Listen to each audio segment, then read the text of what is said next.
Hi everyone. This video is a demonstration of the technology, tactics, and strategy of the night air war over Germany, set against the backdrop of the March 5th, 1943 raid by RAF Bomber Command on the German industrial city of Essen. This video is a prelude to a larger upcoming series that will animate, raid by raid, the RAF's bomber offensive against Germany during World War II. So if that interests you, make sure to subscribe to my channel for that and other similar content.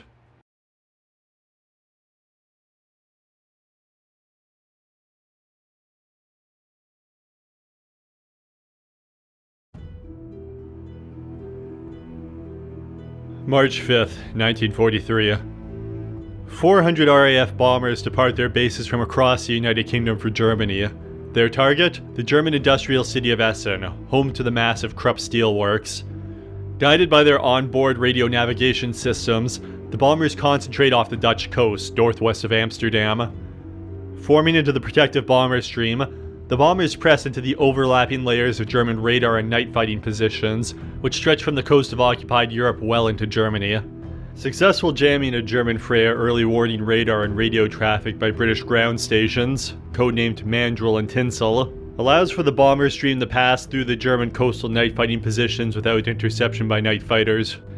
Leading the bomber stream are two Lancasters of No. 8 Group, Bomber Command's elite pathfinders, who will mark the target for the main force bombers. Armed with green target markers and high explosive incendiary bombs, it's their job to back up the initial target markings by Mosquito bombers. Spread singly throughout the bomber stream, the 22 Pathfinder bombers will continuously drop green target indicators roughly every 2 minutes to back up the Mosquito's red target markers as they burn out. Following immediately behind the two Pathfinder Lancasters are 78 Halifaxes from 4 and 6 groups, making up the first wave of bombers. The RAF's second 4-engine bomber to enter service, the Merlin-powered Halifax variants in service by 1943 are increasingly struggling against improved German defenses, and many squadrons have resorted to removing the nose and top turrets in order to gain increased performance. Flying around 19,000 feet and carrying a mainly incendiary load, the 78 bombers have been allotted an 18-minute window to bomb the target, from 0+2 to 0+20 minutes. Coming in below and behind the Halifaxes, the second wave of bombers are made up by 148 Wellingtons and Sterling bombers from 1, 3, 4, and 6 groups. The pre-war Vickers-Wellington bomber has been the mainstay of Bomber Command for the previous 3 years, but by 1943 it was slowly being withdrawn from frontline service in favor of newer and more capable 4-engine types. The short Sterling was the RAF's first 4-engine bomber to enter service, and it's also its least capable due to pre-war design specifications that cripple the type's performance. Both aircraft cannot fly at high altitude, and are therefore stacked between 12 to 16,000 feet under the Lancasters and Halifaxes above. In addition to the increased fire from German flak they receive from flying at such low altitude, both aircraft types are at risk of being brought down by bombs falling from the aircraft flying above them. The second wave is allotted a 10-minute window to bomb, from 0+15 to 0+25 minutes. Taking up the rear are 131 Lancaster bombers from 1 and 5 groups. Bomber Command's most capable and effective aircraft, the Lancaster carries the largest bomb load of all RAF bombers. Its superior performance means it's often placed in the most dangerous position in the bomber stream, in order to shield its less capable contemporaries from prohibitive losses. Despite this, Lancaster crews enjoy the best odds of all RAF heavy bomber crews of completing their 30-mission tour. Carrying the enormous 4,000-pound blockbuster bomb and several thousand incendiaries, a single Lancaster can destroy some 430,000 square feet of target area. The wave is allotted a 20-minute window to bomb, from 0+20 to 0+40 minutes. 5 RAF Pathfinder Mosquitoes, perhaps the night's most important aircraft, fly separately from the bomber stream. Near invulnerable to German flak and night fighters due to their high speed and high flying altitude, these wooden aircraft are flying to their rally point before they begin their bomb run using OBOE, a blind bombing system. 2 radio transmitting stations in the United Kingdom, named Cat and Mouse, have placed their beams over Essen. Navigating to the target using a Cat station's semicircular beam, the Mouse station will indicate when the Mosquito is over the target point. However, the blind bombing system can only guide a handful of aircraft during the course of the raid, and the aircraft has to maintain a steady course for several dozen kilometers. Therefore, the fast and high-flying Mosquito is selected to drop not bombs, but target markers on which the main force of heavy bombers will aim their bombs. After penetrating the coastal zone, the bomber stream hits the densest concentration of German night fighting positions, known to the Allies as the Kamm-Huber line. Formerly relying on huge belts of radar-controlled searchlights that illuminated the bombers for German night fighters, by 1943 the searchlights have been removed and the positions have gone completely over to dark fighting. Now everything is controlled by ground radar centers, with one radar unit tracking a bomber and the other radar unit tracking a radar-equipped night fighter. Guided by the ground controllers, who are tracking the aircraft on a plotting table, the patrolling night fighter is directed sufficiently close to the bomber for its short-range onboard radar to pick up the target, whereupon the radar operator on board the twin-engine fighter guides the pilot the rest of the way to the targeted bomber. In this night war, the night fighter holds all the advantages, and air combat is more akin to a hunt rather than a fight. British studies show that the smaller night fighter, approaching from the darkness below, is almost invisible until within 200 yards of the bomber, whereas the larger bomber, silhouetted against the stars and night sky, is visible at a distance of at least 400 yards to the fighter. The majority of bomber gunners will never spot the fighter that shoots them down, and successful night fighter pilots often aim for fuel tanks in the bomber's wings, delivering a single burst of fire that dooms the bomber to a fiery death plunge into the ground below. The Germans' ground control interception method is highly successful, with around half of all interceptions resulting in a bomber kill. However, the system lacks depth, and only one night fighter and one bomber can be tracked at a time in each night fighting position, and each position is limited by the range of the ground radar. Discovering this, Bomber Command flies its aircraft in a compact stream, seeking to pass its bombers through as few zones as quickly as possible to limit the number of night fighters that can intercept the bombers.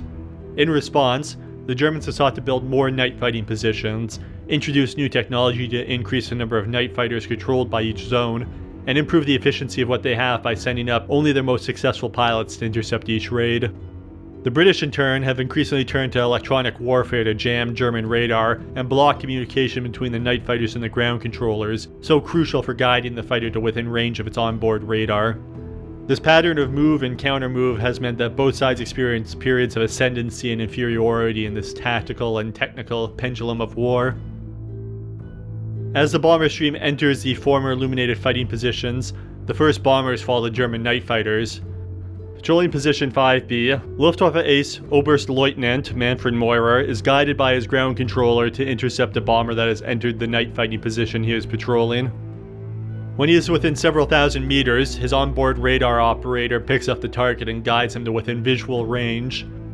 Opening fire, Meurer shoots down the Pathfinder Lancaster of 156th Squadron for his 17th kill of the war.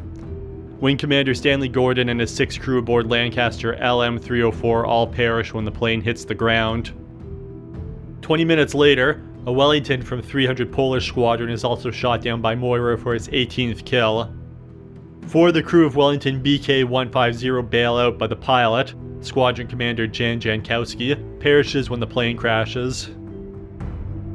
As the bomber stream passes through the former illuminated zone, they enter the combined flak and night fighter zone, codenamed Drosse. Divided into 3 zones, north, middle, and south, the bomber stream faces a combined fury of some of the most dense flak and searchlight concentrations in the world. In theory, German night fighters assigned to these combined zones and nearby fighting positions within range engage bombers flying above a certain altitude, while flak only engages targets below a certain altitude. In practice, German flak batteries often exceed their allotted altitude, sometimes shooting down and killing German night fighter pilots. German radar-controlled searchlights illuminate the bombers for the flak and night fighters to shoot down. Coming in from the northwest, the bombers encounter a northern and western belt of searchlights before reaching Essen. At Essen itself, a ring of searchlight positions scan the skies for the bombers. Relying on its speed and altitude to keep it safe during the straight and level approach, the Pathfinder Mosquito arrives over Essen where the cat and mouse beams have intersected. Releasing its red target indicators on command from the mouse station operator, the TIs burst into a shower of red flares several thousand feet above the Knight's aiming point, the center of Essen where the massive Krupp Works lies. For the first time in World War II, Essen has been accurately marked at night by Bomber Command. The perpetual industrial smog over Essen, which has hidden it from accurate night bombing raids the past 3 years, will no longer shield it from Bomber Command's increasingly devastating raids. Following behind and somewhat ahead of schedule, 4 Halifaxes from the first wave pushed through the flak and searchlights and aimed for the red markers on the ground. Behind follows the first Pathfinder Lancaster, equipped with green target indicators to back up the red markers before they burn themselves out. Behind that arrives the rest of the bomber stream, pressing on through the flak and searchlights for the marked aiming point. At the center of Essen, the high explosive bombs and incendiaries from the 4 early Halifaxes begin fires around the red target marker, which is quickly backed up by the Pathfinder Lancaster's green target markers. A 78 Squadron Halifax pilot in the first wave recalls, "On the way in, it looked quite frightening from afar. There was solid flak ahead, and already there was plenty of fighter activity. However, our own passage wasn't too bad, and I managed to pick our way safely through the worst areas. We got there on time, and Pathfinder flares were going down as we made the target area. We had a good run-up, although it was through the heaviest flak we yet encountered. We dropped our bombs accurately on the flares below. We couldn't see the target itself. As usual, the haze covered Essen, but it looked, as we turned for home, as though there were heavy fires breaking out." As the Halifax pressed through, the low-flying Stirlings and Wellingtons of the following wave are subjected to the might of the German flak defenses. Likely 3 of the 4 aircraft shot down by flak over the target area from this wave. Wellington HZ-270 with Sergeant A. Yielder and 4 crew losing their lives. Stirling R9333 with Pilot Officer George Ratcliffe and 6 crew perishing. And Stirling R9271 with Flight Officer William Fowley and 2 crew perishing and 4 others being taken prisoner. As more bombs and incendiaries fall, the area around the target marker begins to burn as fire spreads and more bomb loads fall on non-burning areas. Taking up the rear, the final wave of Lancasters administer the final pounding to Essen with their massive 4,000-pound high-capacity bombs that blow off roofs and smash open windows, allowing the incendiaries to enter the houses and factories below. Lancaster W4918 is likely shot down by flak over target, Flight Lieutenant William Picken and his 6 crew perishing. Bomber crews over Essen report 1 attack and 6 approach attempts by German night fighters. However, no bombers are seen to have been shot down in these encounters, and no claims are logged by German pilots in the area. Throughout the attack, every 2 to 4 minutes, oboe-guided Pathfinder Mosquitoes and Pathfinders and heavy bombers mark their target. Nonetheless, a customary creepback develops down the length of the bomber stream. Bombardiers, some aiming for points not yet burning, and others frightened by the flak and fighters into dropping their bomb loads early, begin to spread their bomb loads to the north of the target area. This creepback results in some 103 aircraft dropping their bombs on the northern section of the Krupp Works. During the course of the bombing, several immense explosions are observed below. Though most bombing was concentrated within 2 miles of the aiming point, some aircraft dropped their bombs on outlying towns or open fields as far as 5 to 6 miles from the aiming point. Overall, at this point in the war, 40 to 70% of RAF bombers will drop their bomb loads within 3 miles of the aiming point during night raids. Though far more accurate than ever before, by 1943 precision bombing by night is still outside Bomber Command's capabilities, and it will remain largely an area bombing force until better tactics and technology appears in 1944. Having dropped their bomb loads, the bombers turn for home. With the G radio navigation signals jammed over Germany itself, the bomber stream begins to disperse as each aircraft's navigator plots their own route home. As the bomber stream widens, more night fighting positions are entered by the bombers. Night Ace Hauptmann Herbert Luce and his radio operator, guided to within range by the ground controller of Box 4B, shoots down a 78 Squadron Halifax for their 18th victory. Pilot Officer J. Thompson and 2 of his crew perish when Halifax HR 687 crashes. The remaining 5 crew are taken prisoner. Patrolling Box 5A, Lieutenant Walter Schahn and his operator score their first kill of the war against a Royal Canadian Air Force Halifax of 419 Moose Squadron. For the pilot, Sergeant Bakewell and his crew, this has been a mission full of misfortune. Leaving England, their starboard inner engine began to have technical problems, reducing their speed and height. After releasing their bombs over Essen, the struggling Halifax was coned by searchlights, drawing the full attention of the flak batteries, and resulting in shrapnel wounding Flight Engineer Sergeant Alvin Turner. Forced to bank right to evade the searchlights and flak rather than the planned left turn to follow the bomber stream, the Halifax was now on its own in the radar-controlled skies. Near Nijmegen, the Halifax is attacked by Lieutenant Schahn. Possibly due to damage from flak, the rear turret no longer functions, and with the upper turret having been removed to improve performance of the underpowered Halifax, there's no way to fight back. The rear gunner, Flight Sergeant Jay Cooper, remains in his turret as he manages to call out instructions to avoid the first two attacks, but Sean's third attack sets the starboard wing on fire. Holding the plane steady, the pilot, Sergeant Bakewell, stays in his plane as long as possible to allow the crew to escape before bailing out himself. Unfortunately, the courageous rear gunner, Jay Cooper, who stayed at his inoperable guns to direct the evasive maneuvers, perishes, either going down with the plane or coming down by parachute in the Wall River and drowning. Sergeant Bakewell and 4 other crew will spend the rest of the war in captivity, but the wounded flight engineer Alvin Turner spends the next 4 months on the run, walking and swimming rivers at night, dodging German army patrols and the Gestapo, supported by the unsung heroes of the Dutch and French underground resistance fighters. Turner will walk across the Spanish border to British Gibraltar on June 27th, some 4 months after being shot down. After the bomber stream passes through the former illuminated zones, it enters the coastal night fighting positions, which are now ready for the bomber stream. Patrolling position Salzherring, Lieutenant Robert Dense and his radar operator are guided to a bomber. Dense claims the Lancaster bomber shot down to the North Sea, 20 kilometers from Texel, for his third victory. Patrolling position Ice Bear, the Luftwaffe's top-scoring night fighter ace, Major Helmut Lent, and his radar operator are guided by ground controller to a 76 Squadron Halifax, which is promptly shot down into the sea, Lent's 60th kill. Flight Sergeant C. Milan and his 6 crew members all perish, and their bodies are never found. 14 minutes later, Lent and his radar operator are guided to a Pathfinder Lancaster of 83 Squadron, which is also shot down for Lent's 61st kill. Pilot Officer H. Petridge and his 6 crew all perish. Patrolling position Zandar, Field Webel Heinz Vinke and his operator are guided towards a bomber and claim a Wellington for their 11th victory.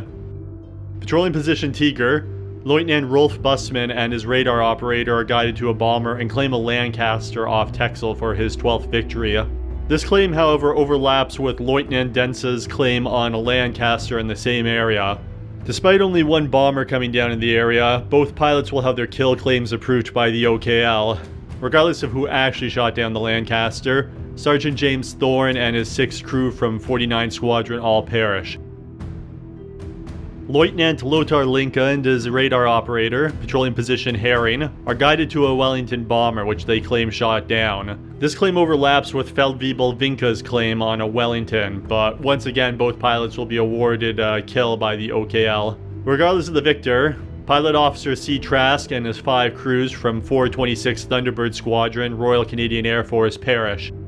Sterling BK 662 is shot down by Coastal Flak as it returns from the raid.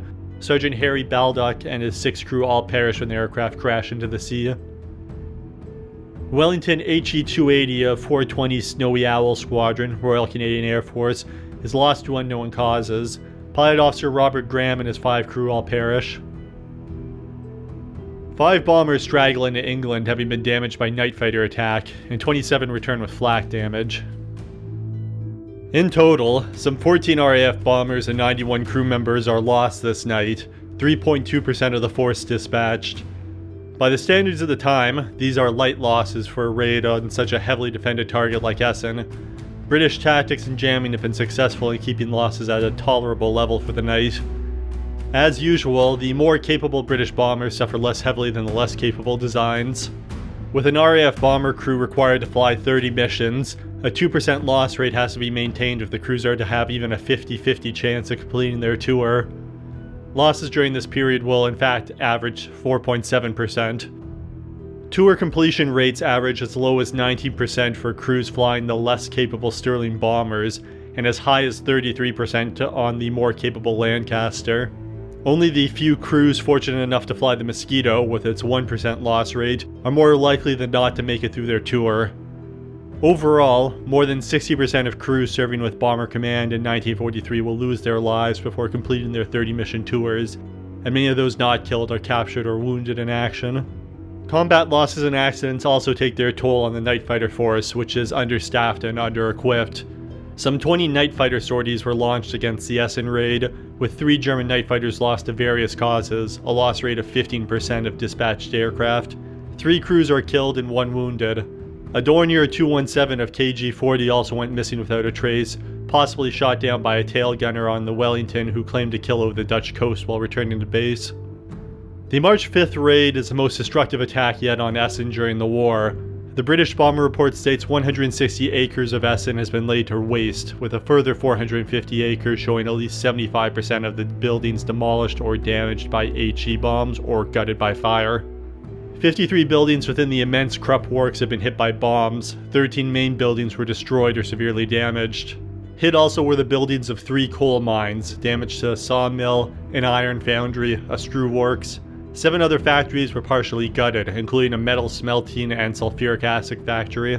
The train yard was hit, destroying trains, rolling stocks, and their repair sheds.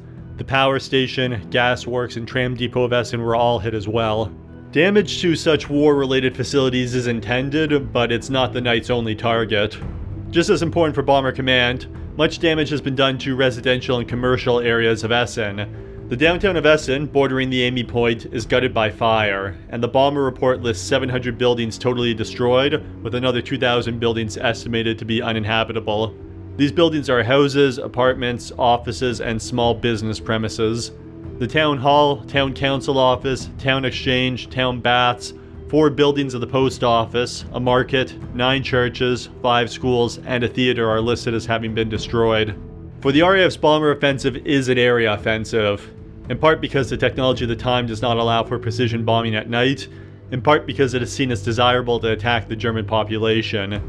Not only are German factories and war industries to be destroyed in these area raids, but so is the morale of the population in the targeted cities, through the deaths and threat of death of workers and their families, through the destruction of their houses and possessions, through the progressive breakdown of modern life in the increasingly ruined German cities. Formulated in the desperate fall of 1941, with the Allies having been defeated in Poland, defeated in France, defeated in Yugoslavia and Greece, defeated in Crete, under siege in North Africa, with the Germans having conquered huge swaths of the Soviet Union and on the march to Moscow, with the decrypted messages intercepted from Nazi death squads increasingly revealing the scale of the unfolding Holocaust in occupied Poland and the Soviet Union. The area bombing directive aims to destroy Germany's ability to wage war by every and all means possible.